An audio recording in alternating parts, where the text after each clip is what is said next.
באנו לפה הערב דתיים, חילונים, חרדים, מסורתיים, רוב עם ישראל נמצא פה. רוב עם ישראל שרוצה מדינה יהודית, מדינה ציונית, מדינה עם רוב יהודי. אנחנו באנו ממעמד הביניים, אנחנו אנשי הביניים, אנחנו רוצים פתרון אמיתי ולא פתרון סרק. לצערנו הרב, אלה שמתכננים את המחאות האלה, אני לא מדבר על המפגינים, אני מדבר על אלה מלמעלה.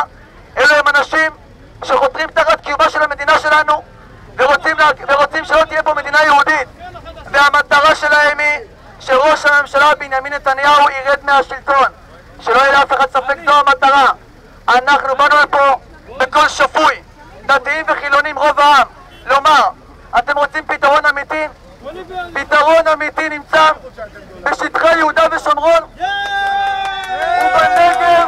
ובנגב והגליל. הפתרון היחיד, אני קורא לראש הממשלה להשים קרוונים, הרבה קרוונים בשטחים הפתוחים, בנגב, גם בתים בהמשך, להשים בתים, קודם כל קרוונים בשטחים הריקים הגדולים ביהודה ושומרון ובנגב ובגליל, שיבואו לשם, כי זה הפתרון היחיד. אני רוצה לומר דברים ברורים, רוב העם רוצה פתרון.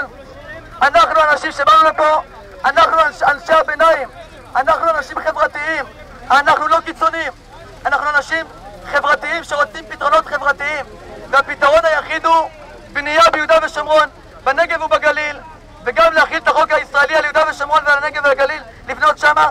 זה הפתרון היחיד שנוכל לאכלס את כל הדורות הבאים בשטחים האלה, כי מי שרוצה להישאר פה הוא צריך להבין שהוא צריך לשלם הרבה כסף, מכיוון שהמקומות האלה הם מקומות יקרים, וגם בירושלים, והפתרון היחיד ללכת לשטחים הריקים, ושם תהיה מדינת ישראל. זה העתיד שלנו, אנחנו רואים את העתיד של המדינה ורוצים לדאוג לכם, וזה הפתרון.